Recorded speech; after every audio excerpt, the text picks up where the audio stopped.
somehow I made it through 100 books in 2023, the most I've ever read in a single year. And let me tell you, some of these books were absolutely beyond words. But I am going to try my best to put words to the stories that I read. And yeah, believe me, you guys need to pick these books up. Let's get into it. Hi everyone, welcome back to my channel, and if you are new, my name is Shelly. I love all things books, and every now and then, I will give you a commentary, but what we're mainly here for is to review books, to give recommendations, and of course make sure people are enjoying reading, because that's what it's all about, isn't it? So in 2023, I read 100 books. That is a goal that I actually set for myself, and there were times that I did not believe I would achieve this, and yet I did it. Ha! I still cannot come to terms with it, especially because most of those books, not most, but me achieving that goal is attributed to the fact that I went ham in December and read 15 books, because yes, I was 15 books behind by the time we entered December, and somehow I made it through. Guys, I made it work. Can we give a hand to me? And yeah, as fun as it was, I'm never doing it again, at least not intentionally, because of the times that I fell behind, I was extremely stressed, because I really just wanted to achieve that goal just as a personal thing for me. Like, you don't have to read 100 books a year, but that was something I set out to achieve, and I'm really, really happy I did. And while all the books were a really, really good entry into different areas, and I really had a fun time reading, I think, mostly all the books, there were some that stood out. There were some that just blew me away, as in stole my breath away, left me yearning for more, left me panting. Like, was that a pant? Anyway, it really just had me out of my mind. And so I'm gonna give you guys a recommendation of, I think well over 20 books.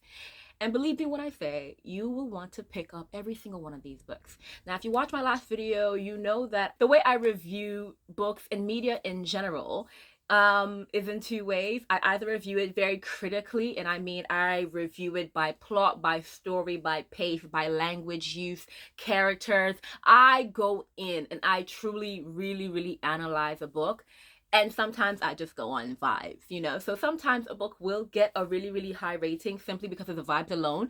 Sometimes a book might get a lower rating because of the vibes. But I believe most of these books here, like, they were up top on actual, critical analysis and on vibes, which is why I claim them as the best books that I read in 2023. One thing I will also make you aware of is 100 books, guys. 100 books. Yeah, I'm not going to remember all the details. I'm going to try as best as I can to give you as much details without obviously giving you any spoilers. But sometimes you're going to get a thingy and something like this as my description. But just know you need to go and pick up the books. Some of the books I have reviewed on this channel already, so you can check out the videos if they are available, and I will make you know if they are available, so you can go check it out. Most of the books do not have a review, and you're just going to have to figure it out. But believe me when I say the books are worth it, trust me. I have split them up according to genre to help you identify which books you're more likely to enjoy. But like I said, every single book on this list is a banger. To me anyway. And if you've watched any of my review videos before and you've read the book and you enjoyed it, that just lets you know that I'm not going to let you down. If you're new and you haven't, then go and watch my review videos, read the book, and see that I can be trusted. Easy as. But yeah, I'm going to start with the fantasy category because I am majorly a fantasy girly. So I think this category has most of the books that I've determined as some of the best reads of 2023, but go figure. First and foremost is Descendant of the Crane by Joan He. Now, something that makes me really, really upset whenever I speak about this book is the fact that I am the only person speaking about this book. This book is one of the best books I've read. So this is about a young girl. She is royalty, and she's the eldest of her, her and her brother. And she is not ready to take over the throne. She's really just out here for vibes. But then her father dies, and she has to take over the throne. And while she decides that she's going to do it for the sake of her country and doing her duty, it doesn't go how she how she plans, because she then gets news that actually your father was murdered, my dear. It is such a great book, guys. It's an amazing book. You need to pick it up. Like, there's no question. Go and pick it up now. And this book is one of the books that I actually did review on this channel before.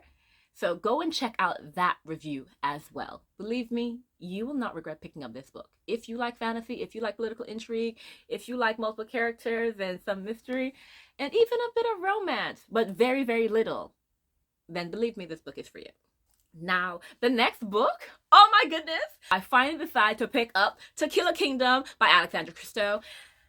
And you know when you have a book sitting in your library and then you finally read it and then you realize this book is a banger and now you're upset at yourself for taking so long to read it? Yeah, this is that book for me. This is one of those books for me. This is a Little Mermaid retelling, and you know, Eric, the retelling of Eric in this book, he is a siren hunter. And you know, the Ariel in this book, the names are different obviously. She is still a princess, and her like specialty is hunting the hearts of princes, and she messes up. She does something when she's not meant to do it, and because there are strict rules in the kingdom that her mother has set, breaking that rule does not end well for her. She literally ends up losing her tail. So that's how she loses her tail in this book. And then her, you know, and the princeling, you know, they end up together, as in he saves her, but he doesn't know who she is, you know, and she's just like, I need to find a way to kill you so that I can get my tail back. And also the descriptions in this book, absolutely stunning. There is definitely a fine line between being a book that has great descriptions and a book that is overly descriptive. This book did it well, as it gave me just the right amount so that I could visualize everything and also be completely enthralled in every single sentence that I was reading. This book did it for me, because this one let me know why she became known for her, you know, for her retellings, because absolutely brilliant. Go and pick it up immediately.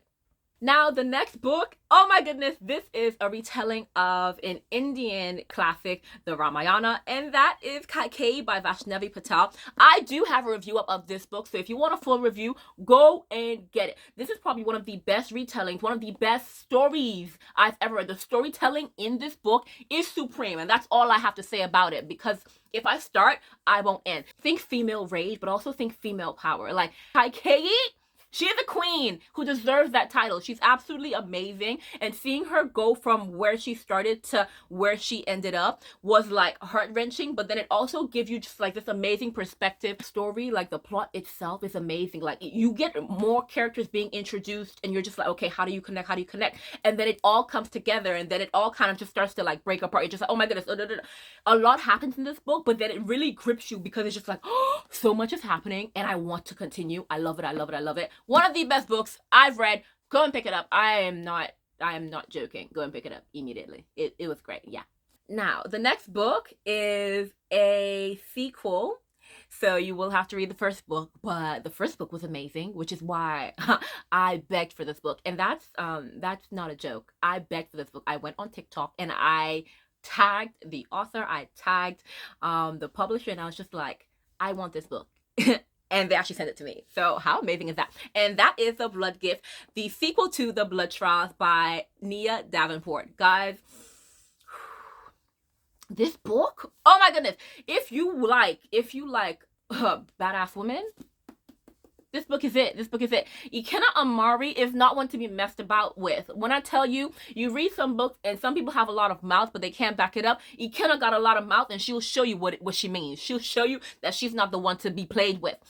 It's kingdoms and colonization and then like discrimination because, you know, she's black and she's from this one kingdom. And she also has a secret power that no one is meant to know about, because if they know about it, they'll definitely kill her. And then, you know, her grandfather protected her all her life and then her grandfather died. That's in the first book, yeah? And so she's trying to figure out what happened to her grandfather, because her grandfather didn't die like she thought he died. She found out that he's actually, you know, he was actually murdered. And so the first book is her, you know, trying to figure it out and then discovering more and more things about the kingdom, about herself, about her ancestry, and then actually going through trials to become part of this elite force in this country that doesn't even like her. And it is so insane. And so the second book follows off from where we left in the first book, and so I can't really tell you that much without spoiling what happened in the first book. Oh, everything in this book, beautiful. I love a good found family, and the found family that was formed in this book was beautiful because it's different from the found family that was had in the first book, but this one is better because it's kind of just like, you know what, real. And the adventures that they go on, the battles that they have, the discoveries that are had, and also some of the sensitive topics that are explored in this book, done brilliantly. Like, it was executed to perfection. This book, this entire series, is one of my favorites. God, I wanted to scream reading this book. I read it in a day. I read it in hours. It was that good. Like, it's thick. And it was, oh goodness. Guys, pick up the entire Blood Gift duology by Nia Davenport. You won't regret it. It will become one of your faves, and you will probably want to rip your hair out, especially because how it ended. It's like, don't do this to me. Don't do this. It's a good ending. Don't get it twisted. It was a great ending, but I'm just like, there's more that can be said. But yeah, amazing book. Now, guys, okay, so this next book is part of a trilogy, and the entire series, once again, you have to read the entire series, is good, and that is Timekeeper by Tara Sim.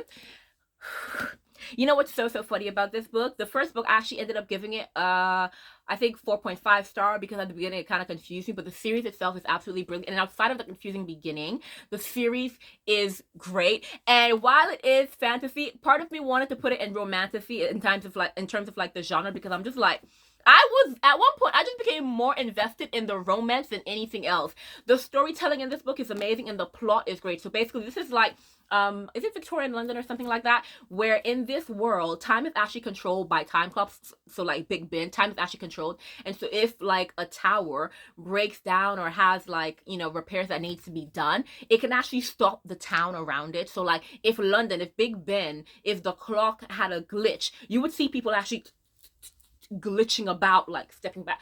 And that if a clock completely gets destroyed, that town is stopped. As in, like, the beginning of this book, we find out that the main character, his father is in a stopped town, and has been in a stopped town for, I believe, 3 years, and then time isn't moving. They're just stuck there. They're like frozen. And so he's still coping with that, and he is like a clock mechanic, because those are the only people who have like the powers and the abilities to actually manipulate the gears and stuff like that to actually make time move. Like, they can see the fabrics of time, and it's super cool. What I like about this book is, one, how they told a story, and how like the plot was so intricate. I'm just like, this is a very interesting plot. And I am not one for romance, but the way that they told the story, like, in incorporating the romance, I was just like, I'm rooting for this, and I want to read this. I am more focused on the romance than them fixing the clock and them dealing with their enemies, and there's someone in the background who's going against them. Like, it's a lot. And then in the second book in the series, it gets intense. We travel to a whole nother city, and then we get to see, you know, different culture and how different cultures react to, you know, the whole idea of time, and then more rebels are introduced and stuff like that. The entire series had me on my toes, and I'm just like, why do I feel like I'm not gonna get a good ending? And so I was really scared, especially after the second book, because something really intense happened, especially after we introduced like some of the new characters. Something really intense happens. And then it's just like, wait a minute. I thought this was just a cute romantasy. What is all this? And I couldn't cope. And so I took a really long time before I started the third book, Firestarter. And then I started the third book, and I took a really long time to finish it, because I'm just like, I was so sure I wasn't going to get a happy ending. Now, the ending is mixed. You get happy parts and you get sad parts. Pick up the series, and just keep that part in mind. But this book, yeah. You had me gripping my chest. And I loved it. And the romance in this book is how romance and fantasy should be done. Like, incorporating the fantasy elements, having a great story, having a great magic system that's very intriguing, and telling us the history of the magic system in like this really, like, you know, paced out way. But also having a romance that's so innocent and, you know, great, that actually has me invested, even though I don't really care for romance. Honestly, get into it. Timekeeper by Tara Sim. Get into it. It's great. Now, the next book, remember at the beginning I said I'm not always great with remembering some details. I might not be able to give you a great, like, description of a book. See, this book that I'm going to show you next is that to the extreme, because if you ask anyone what this book is about, I feel like none of us will be able to tell you truly what it's about. We know what it's about, but to be able to vocalize it, it's kind of, yeah, that's gonna be difficult. It's an amazing book. The storytelling is amazing. in the fantasy in this book is great, but goodness, we don't know what's going on at all. And that is Gideon the Ninth by Tamsin Muir. Guys, this book, oh, it was so good. What I loved about this book is it was lighthearted, but also dark. I'm just like, how do you manage that? That shouldn't be possible. It's about Gideon, who, she was left on this planet because we live, it's kind of like a galactic thing. We live on like this, let's say it's a solar system of like 12 planets in this one universe, and each planet kind of has something that they're dedicated to doing. And she was dropped off on a planet that's focused on like the death and bones, and she's been trying to escape ever since she had her wits about her, and she's failed every time. And this place, like, their specialty is bone, so even if they knock out her teeth, which they usually do, they can grow it back. And she's basically under the control of Nona Gesimus, the princess of that country, planet, something like that. And basically the emperor of the Galaxy Confederation, whatever this place is, really, he basically calls for every planet to now present themselves and bring a warrior with them to be part of this something or other. And then so Gideon has to go because they have no warriors on their planet because something happened. Long story. And then so Gideon is tricked into going, and they go and they meet all the different planets, and everyone is scheming, and everyone is hiding secrets, and everyone is trying to win in the end. And then that encompasses going through trials and like basically going around the castle and claiming keys and finding passageways and really just breaking through. When I tell you, I don't know what I'm saying right now, but if that's literally what happened when I finally read the second book, because I really wanted to read the second book immediately afterwards, but then I was so confused after I read this book that I actually didn't read another book. And then when I finally read another book, I had to read it quickly because I'm just like, I need something to clear my mind of what I just read, because I don't know what I read. I know I loved it. I know it was great. But what the heck just happened? And oh my good guys! Ah! And the dynamics between the characters is really good because Gideon is she's one of those like, sarcastic, witty people. And then Nona Gesimus is one of those like, I hate you. And then they have a I hate you dynamic going on, but it's kind of like, I hate you, but you're all I have. And then it's like, do I really hate you? It's great. And then one thing I will say, if you are not good with names like me, you're going to suffer so bad, because I was lost from like, I think chapter 5. Because I was like, okay, I get the original names, okay? They're adding some, but those people clearly aren't important. And then we get to a point, I believe it was chapter 5, where we get to the Emperor's planet, and then all the other countries, and they gave us all the names at once, and they expected us to remember it, because literally, these people kept coming back up. Like, it wasn't just like an initial introduction and we don't need to remember you. No, we need to remember who you are, your affiliation planet. We need to remember your skill set. And I'm just like, wait a minute, is he the one who's good with swords? Like, is he the younger brother? I didn't know what was going on. I had to keep doing this. Wait. Who are you again? And like, obviously, at the beginning, they gave us this. I don't know if you can see it. They gave us this, where it basically, tells us each planet what they specialize in, and then they, on another page, it gives us like the representatives of that planet and stuff like that.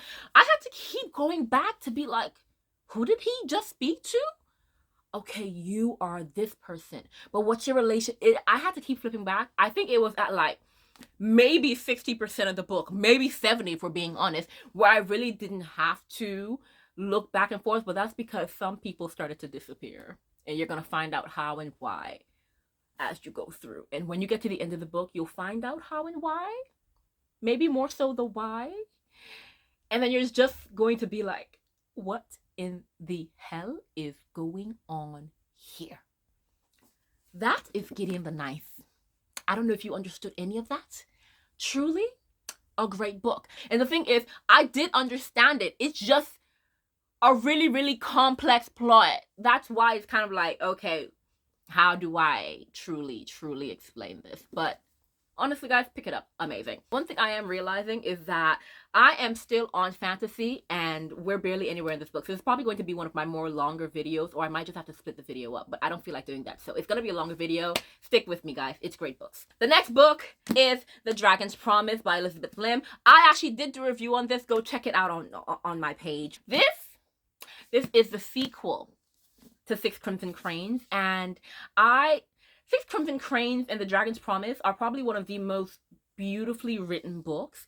It's kind of like, do you ever read a book where you're just like, this book is lyrical in a way, and it's like, it's not a book that's written in prose or poetry, but you can feel like the lightness and the just the beauty in the language and how the actual story is how you're taken through. And I explain this in my review of the Dragon's Promise. Even the way that we go from, you know, world to world to world, the way that we travel in this book, the characters that we meet, like everything in this book really just had me feeling like I was light as a feather, even when it got tense. And I think it's so amazing to be able to do that with this book. So honestly, go and read the entire duology, and of course go check out my full review for the Dragon's Promise if you really want to know. Obviously it is a sequel, so read Six Crimson Cranes first. Honestly, you won't regret it. Now, the last book in the fantasy genre is probably one of the most like amazingly written books I've encountered ever, and that is The Final Strife by Farah El Arifi. Guys, you know what? This book is, you know when you can read a book and you can tell that the author has every detail planned, and the author put their blood, sweat, and tears into this book, planning every detail, because the book has culture, the book has history actually written out. And then throughout this book, like at the beginning and throughout the book, you're getting actual excerpts from history books that were written in this universe, and it's just amazing. So this book is about a world where the caste system is dependent on your blood. You have red bloods, blue bloods, and clear bloods, or is it gray bloods? Whatever. So the caste that's high is the red bloods, and the caste that's the servants, you know, kind of just like, you know, you're usually poor and the only job you can get is lower class, is the blue bloods. And what makes it that way is because the people who have red blood can use their blood to actually cast spells, and they actually have magic and stuff like that. And then you have the clear bloods, who, I can't remember if it's cut their tongue or cut their hands or both, but basically the clear bloods at one point in time in their history had a whole rebellion, and so to punish them, every person born as a clear blood has to have their facilities removed. One, to, you know, tell you who you are, and also kind of just to stop them from ever doing anything like that again. And it's brutal, and everyone's playing a different game, but to one end. You know, you have our main red blood, who was actually part of a rebellion, a secret rebellion, and basically they were caught when they were younger, and so most of the people in that rebellion are died. So basically what happened is that, like, they stole children from the red bloods, and what they were going to do is raise them as blue bloods, who have power, so that they can infiltrate the red bloods and then change society. Because when you are actually raised among us, you recognize us as humans, that type of mentality. But then they were caught, and then they were wiped out. But then she wasn't wiped out, you know, she escaped it. And then the person who they swapped her for is still with the red bloods, but she can't use any powers, and so her, you know, her family hates her, but, you know, they don't want to be shamed, you know, to actually let people know that they were infiltrated, so they're letting her live with them, but like kind of like da-da-da-da. And basically what happens is every 10 years there's a competition in the red blood community, and you have different areas that you can compete for. So I believe it's like strength, wisdom, and other things like that. And you can be asked, if you win in that category, you can now rule as the head chief of that sect in, you know, the country for the next 10 years. And so our main girl, who is a red blood in the blue blood community, she was meant to compete obviously in this year, but obviously because of what happened, she wasn't going to. And our blue blood, who infiltrated, who was replaced, and is living in the red blood palace as the daughter of a high up, she was meant to compete, but because she doesn't have any powers, her mother's just like, don't you dare embarrass me. And so these people come together in a twisted way, and the stakes are high because the competition is happening, and we're actually going to compete for it. We're actually going to make a change. And then we have a clear blood, who is the friend of the red blood, who, you know, lives in the blue blood community, and she's part of a whole secret community herself, and there's a lot going on. And so we're going through so much all at once, while learning history, while meeting people, while learning secrets as well. All the while, the plot keeps moving quickly. All the while, the trials are still happening. All the while, you know, people are actually still dealing with, you know, internal issues And that's another part that I love about this book, how they address serious issues, like insecurity, and even drug abuse to cope with like pain. I just love that they could weave in these storylines so beautifully while still having such a high, intense, you know, story and plot going on. This book definitely was one of my favorites. Absolutely amazing, amazing book. And guys, get it. It is insane. It takes a while because with a book like this, the world building is insane. But once you get past it, you're just like, wow, how amazing is this book? But yeah, absolutely amazing. Okay, guys, so we've made it through the fantasy side, but we do have one book that made it through in the romantasy side, and that is The Bridge Kingdom by Danielle L. Jensen. I picked up this book simply because people were raving about it on TikTok. I was just like, okay, some of the TikTokers and like the book talkers that I respect, you know, who I truly value their opinions, because every time they give me a book to read, the book is amazing. So I said, okay, you guys are saying that the book is amazing. Maybe I should finally pick it up, even though I don't really care for romantasy. But another thing that actually made me pick it up is because the year before, I did read a romantasy book, Wrath in the Dawn, and that is one of my comfort books. It's one of my all-time favorite books. And so I'm just like, I am more, you know, more lenient now towards romantasy. If you tell me a book is romantasy, I won't immediately say, get it away. And so I am more liking romantasy. And after reading this book, yes, I am liking romantasy more and more now. The Bridge Kingdom. This book, the entire series, The Bridge Kingdom and The Traitor Queen. There are two more books from different perspectives with different characters that I have not read yet. But the initial two books in the Bridge Kingdom series, absolutely amazing. It's about a girl, a princess. She is a princess in with like 11 other sisters, and they were trained as basically assassins. They were hidden away from the world, trained as assassins to take over this other kingdom. And so she was sold as a bride. She wasn't meant to be the bride, but then what she did to become the bride was insane. But it also lets you know how they were raised, like the brutality and how they were raised, and the rootlessness and how they were raised.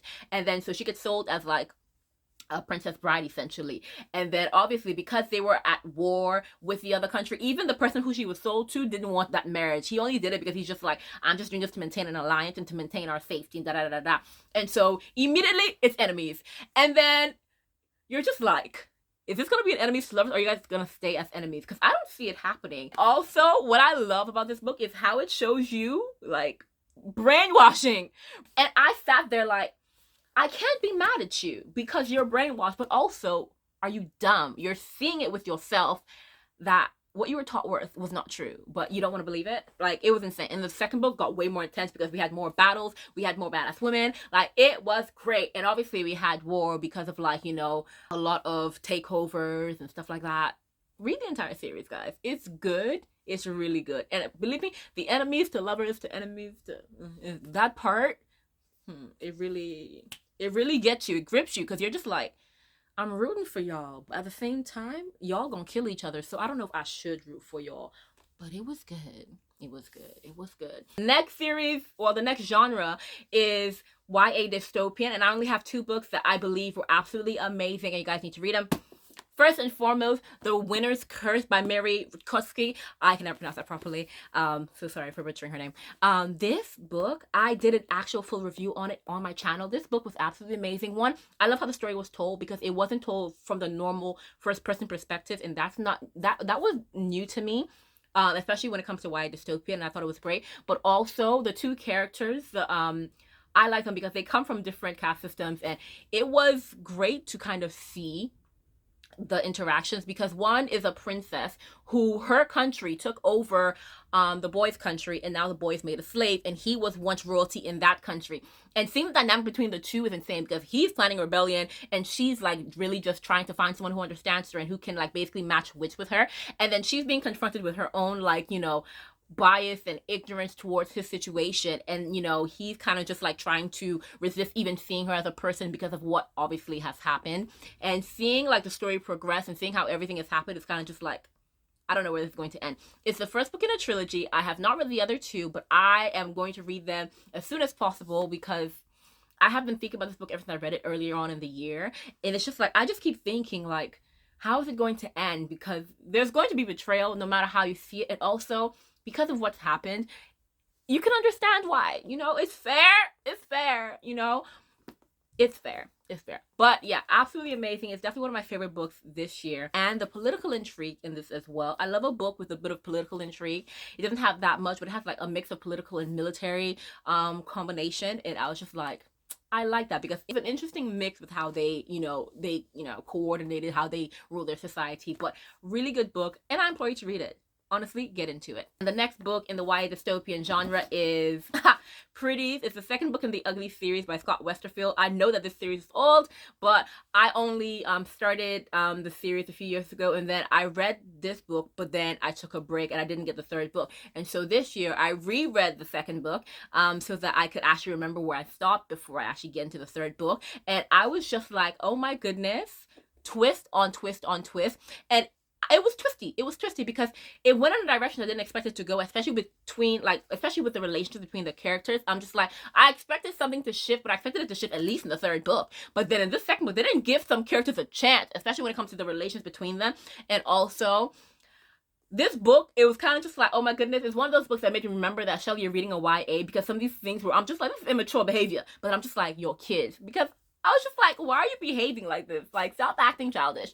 And I'm like, they're actually children. They're not children, but they're actually teenagers. And around this age is where all the insecurities come in and all the initial crushes and the things that you will do for your crushes. And I'm just like, the fact that that played in to like the actual story and the chaos that leads to, I was just like, that is hilarious. But I love the accuracy of how childish teenagers can be and how they really can destroy the world if we allow it. But that aside, I love it. But one thing I love about the series when I even first read it is I'm just like, I love even back then how it's basically like a look into the future that we were heading into. And considering this book was written like over 10 years ago, I'm just like, Scott Westerfield, you were right on the ball. How we created in this book, they created a society where literally when you turn 16, you can get all the work done to make yourself into a perfect person. And I'm just like, well, isn't that a commentary on the world today? And I'm just like, really, we will kill for this. And how it actually is affecting how people think, how people perceive things. Obviously, we're not having any major brain surgeries, but goodness, it's a lot that happens in this series so far. And the second book really it was better than the first book. And I'm just like, yes, I need that.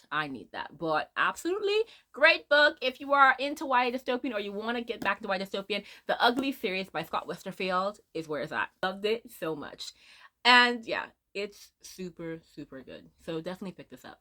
Okay, the next category we're going into is middle grade fantasy, because I got really into middle grade because I was just like, there were some books that I was reading that were too heavy and I needed something to kind of like be a palate cleanser for me, and I believe middle grade was going to do that, and it did. And like, they were absolutely amazing. One of the first series I read this year was Yenka. I read the first book in the year and then the second book got released, and I loved them both. The second book I believe was a bit better, but this was great. This is a book where literally her hair is her superpower, and she didn't even know that she had a gene that would give her superpowers. And then she has to move to Nigeria for her mom to find her dad, because her mom is just like, okay, we need to find your dad, because her dad went missing, and she didn't even know that, she didn't even know what happened to her dad because her mom never spoke about it. But now her mom is just like, yeah, now that your powers have come out, we need to go and find your dad. And she goes into this school that will help her train her powers. And so it's basically like, it was kind of like a little, I want to say Harry Potter, but not, because Harry Potter, it was kind of like, oh, how you think. But then in this school, you were sorted on what type of power you have,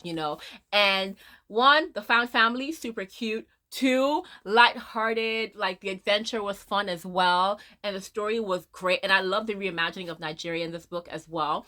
And the reason I said that the second book was better, because I thought the second book had a better pacing and also kind of better storytelling in all parts. I thought the second book storytelling was just great. In the first book, the storytelling was really good as well, but I thought towards the end it was a bit rushed, and you could see that when it was kind of like the villain reveal. But all in all, the series was definitely one of my favorites this year, and it's really good. So if you want something lighthearted, or if you just want middle grade for like a younger sibling or child, this Oyenka, the two books that have come out so far, really, really good. And there's a third book coming out, and you better believe I'm gonna get it as soon as it does.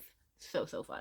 Now, the next book I'm going to introduce, I made like 2 videos on this, and that is the Percy Jackson The Olympian series. Yes, the first, the first set of books in the series. I've read the first 5 books. I read them in I think 2 weeks. That's how obsessed I was with them. I read the first 2 books in a day, and then I went straight to the third book, and that was when I was on holiday. I am a late bloomer when it comes to reading, so I started reading books late. And so I didn't get that experience that a lot of you guys had when you guys were tweens where you were reading Percy Jackson and all the fun, like, you know, young books. And so I'm just like, I need to finally read it. And so I finally did. And all 5 books. You guys, I don't even have much to say because it's Percy Jackson and it's amazing. But if you do want to hear my thoughts on it, go and check out those videos. Let's get into it. But the wittiness of Percy, you know, his friends, the adventures, like, guys, the movie obviously didn't do it justice because they went on so much adventures in just the very, very first book. The other books had more adventures as well. But I was so shocked with how the movie played us. And obviously now we have the series to kind of make up for it and stuff like that. But oh my goodness, it's exactly what I needed because it was just so much fun. And I loved it so much, the entire series. So good. Obviously in the last few books, it started to get a bit like intense, but still so much fun.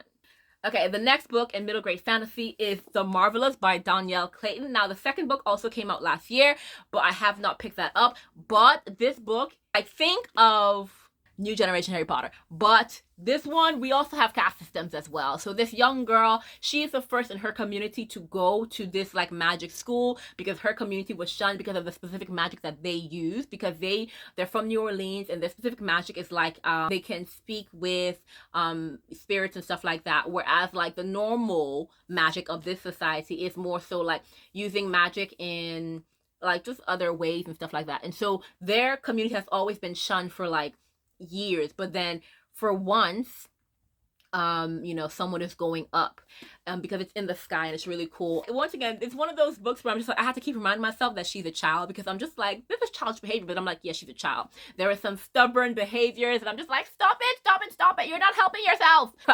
But yeah, the relationships that were formed and also like secret passageways and like hidden tunnels and really just hidden motives that people have. And also the shady behavior of some of the adults in this book really made me upset because I was just like, how can adults be bullies? But I thought weaving in so much parts into this story made it a great story. It is really, really fun. I loved it and I'm so excited for the next book because throughout this book there are like news clippings that are showing us of like a big event that happened in the past that's connected to one of the main characters now in the present, and you're kind of suspecting, and then in the end it kind of revealed the truth. You're just like, ah. So it's really cool, you know, how they kind of weave the past and the present in this book, and I want to see how that's going to affect the second book. So honestly, one of the best books I have read this year. Go and pick it up. I don't even care. Like, I don't even care if you don't get into middle grade. Get it. Just like Percy Jackson, these middle grade books are for everyone. The next book is one of my favorites, but believe me when I tell you, this book, I was just like, it doesn't even need to be middle grade. It's just amazing fantasy. And that's City of the Plague God by Sarat Chada. Guys, like, I loved it because it introduced fantasy characters that I'm not accustomed to seeing in any fantasy books. Like, obviously in fantasy books we're accustomed to seeing elves and fae and dragons, and even when they introduce characters from old like Thor, or like in Percy Jackson when they're introducing Zeus and the old gods, you know, we're used to those characters being introduced. But have you ever read a book where, you know, they're introducing characters like Gilgamesh? No. Well, I haven't either. I'm pretty sure there's probably like new age fantasy that does introduce these characters or have a focus on them, but so very few. And I love this book for that because I'm just like, I got to learn and experience a whole new culture. I got to see characters that weren't the standard. Yes, you know, with some of the fantasies that I spoke of today, there are characters that we're not used to seeing from different cultures. But I was just like, I've never even considered, you know, Gilgamesh to be, you know, a story that we can speak about. I've never seen a book, you know, with an Iranian as the main character, so I've never gotten to experience their culture or hear about their customs and, you know, their stories. And so I truly loved it. This book is basically about this young boy who, you know, accidentally unleashes a plague on, you know, into all of New York City. And he didn't really accidentally unleash it, but he kind of had a part to play. And so the plague god basically is the one who's kind of just like unleashing things, but it's because he wants something that the young boy had, and the young boy had it accidentally. So it was wild.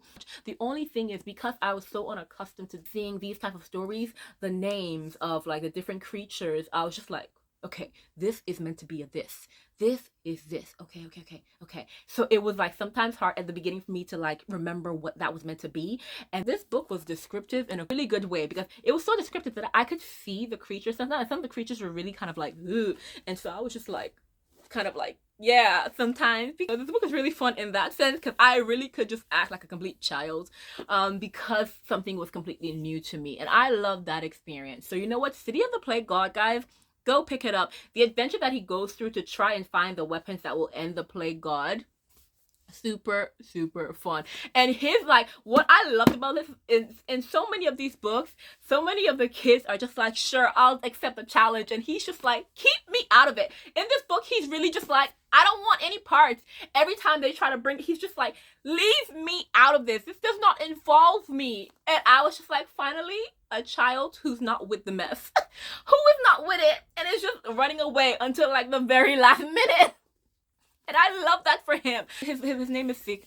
Be like Sick, okay? Run away sometimes. Run away.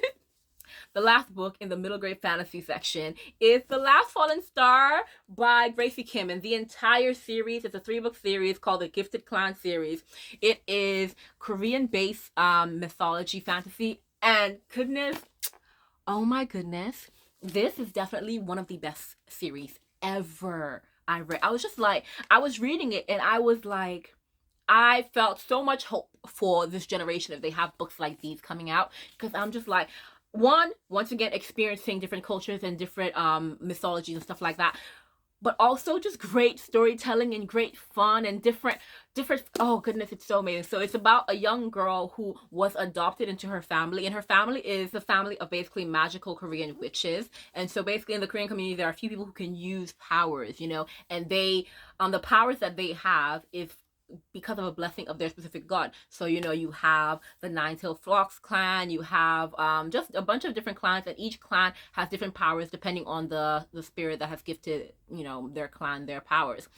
But she was adopted, and so she doesn't have the powers like her family, and so she's always kind of feel like an outsider, but not because they make her feel like an outsider. They get her involved in anything, like even learning and going to the classes with all the witches. She goes to them, like she knows how to, you know, concoct brews and stuff like that. She just doesn't have the inner ability to do it, but they do their best to, you know, keep that away. Like, honestly, you're one of us. You can do everything except a few things. And so there's a ceremony where the 13-year-olds or the 12-year-olds basically claim their full power. If they do the ceremony, they can claim their full power, and their clan accepts them as a full-fledged like witch in their, you know, community.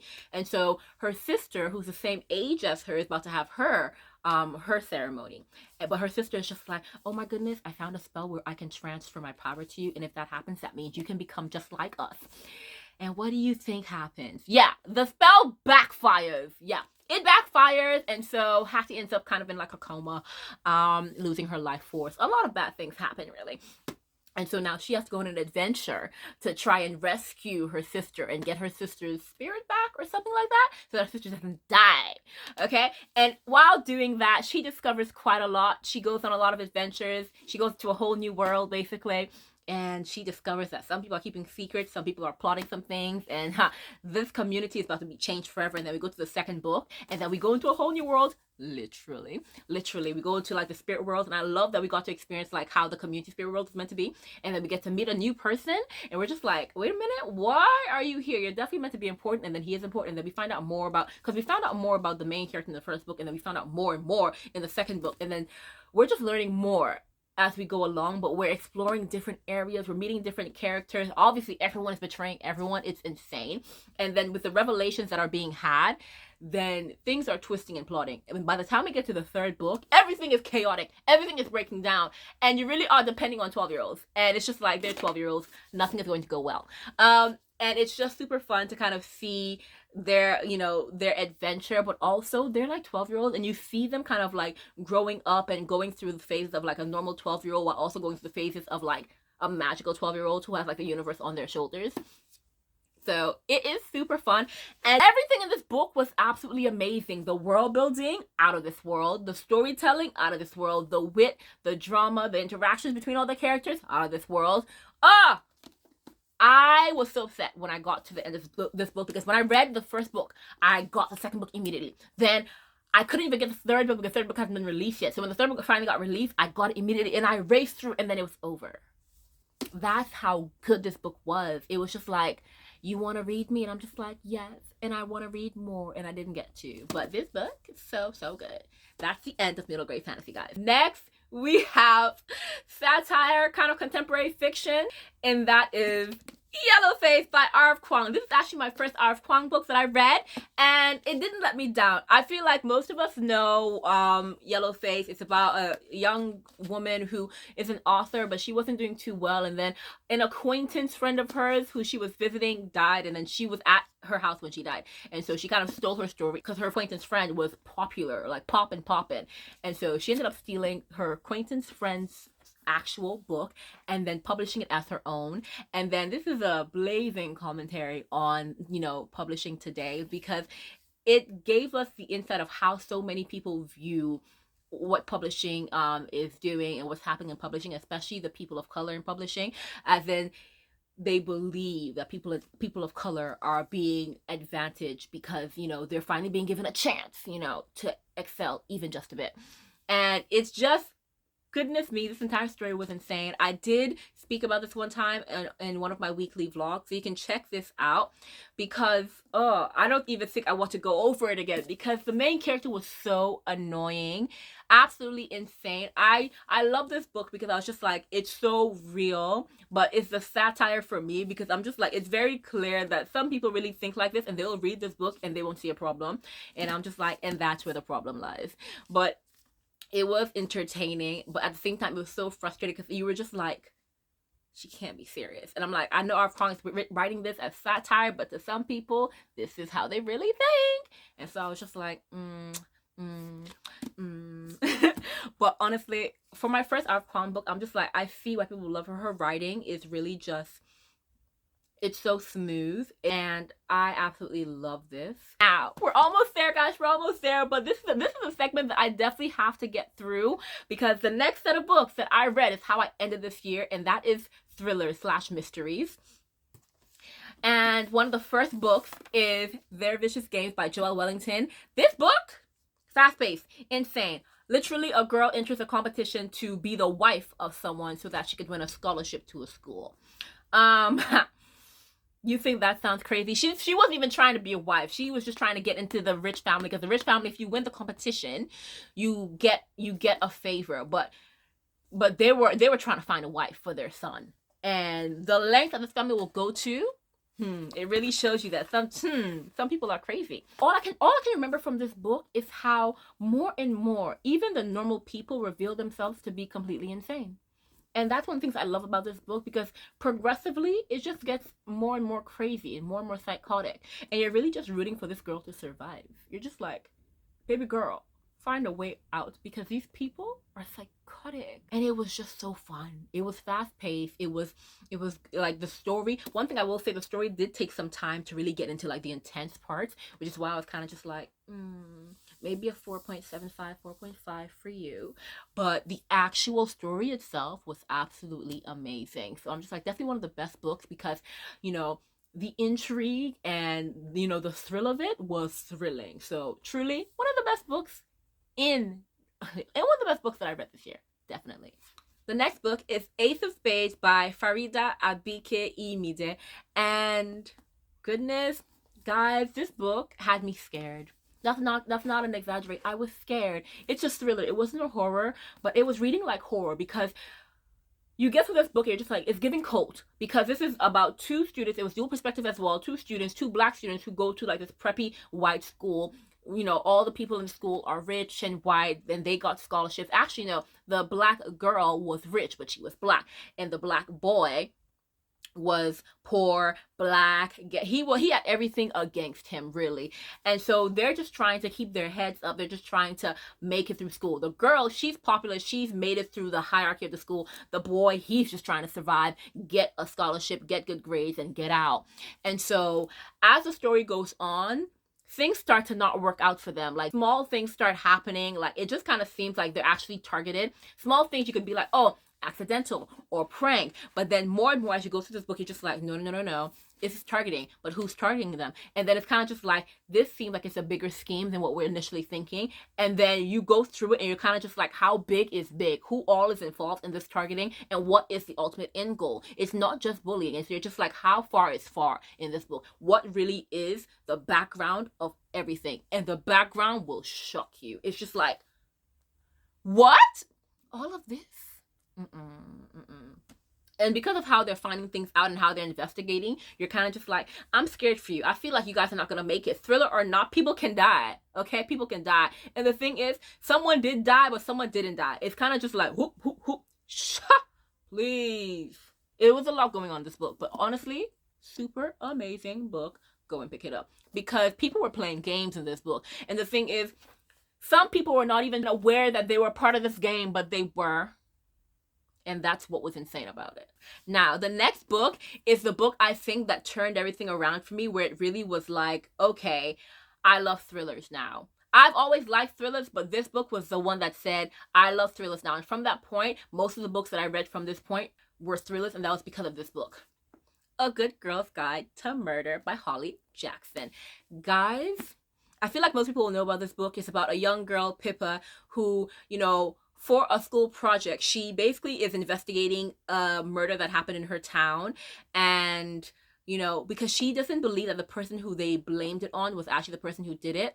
And so she teams up with that person, the suspect's brother, because the suspect committed suicide. So he can't even comment. So the victim is dead and the suspect is also dead.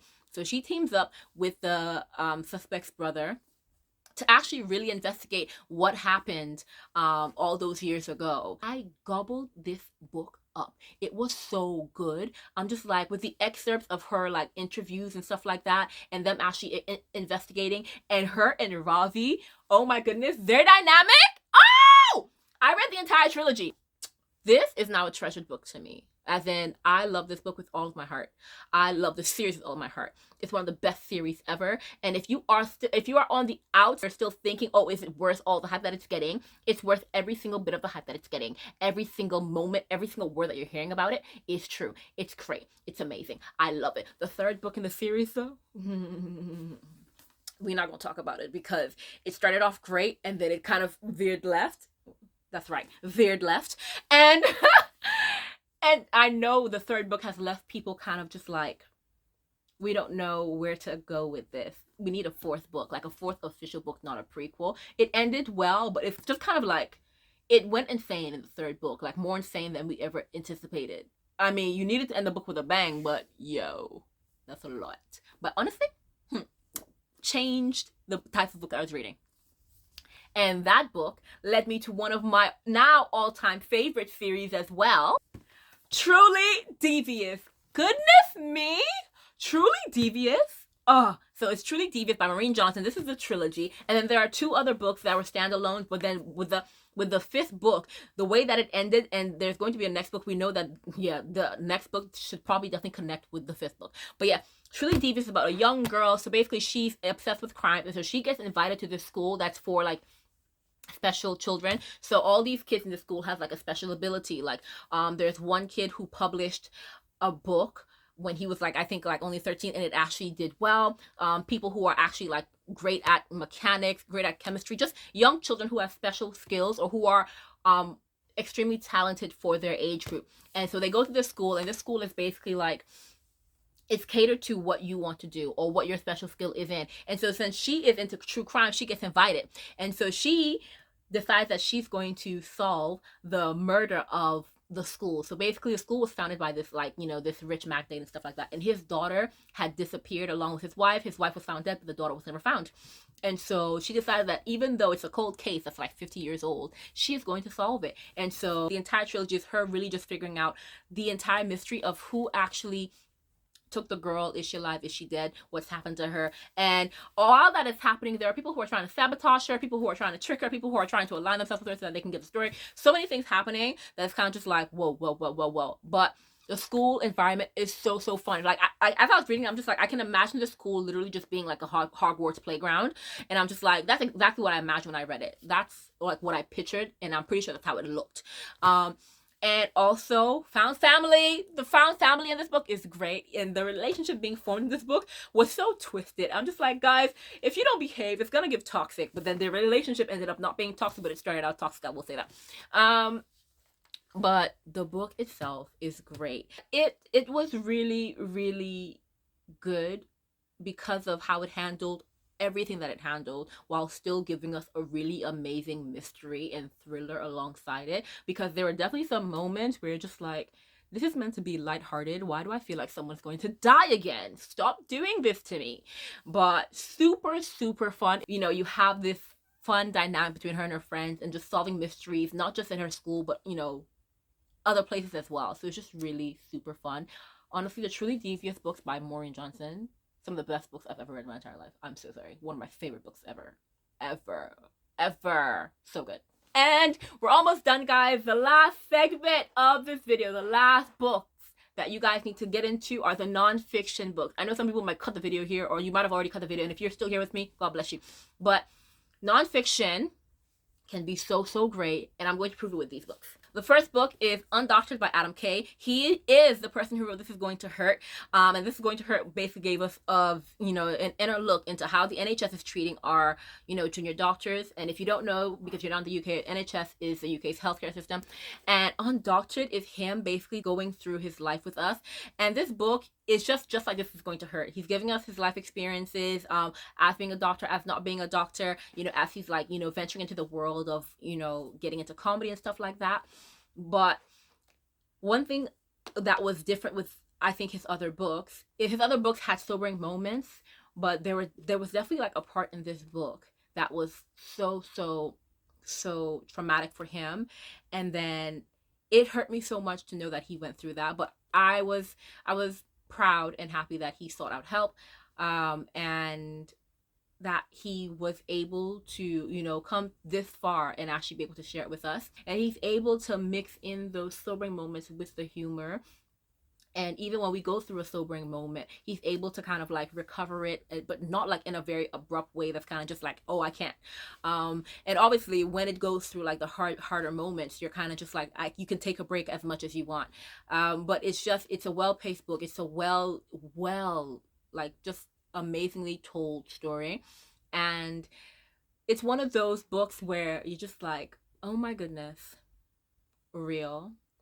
And you feel for him so much, but you smile at the end of the book because you're just like, so much pain he has gone through, but he has laughed, and he's made me laugh, and it's just so beautiful and so amazing. Guys, absolutely amazing book. One of the best books I've read, and truly, you need to go get this. I know you might not like nonfiction, but like I said, he is super funny. Yes, there are sad parts, but we get through it. So absolutely amazing.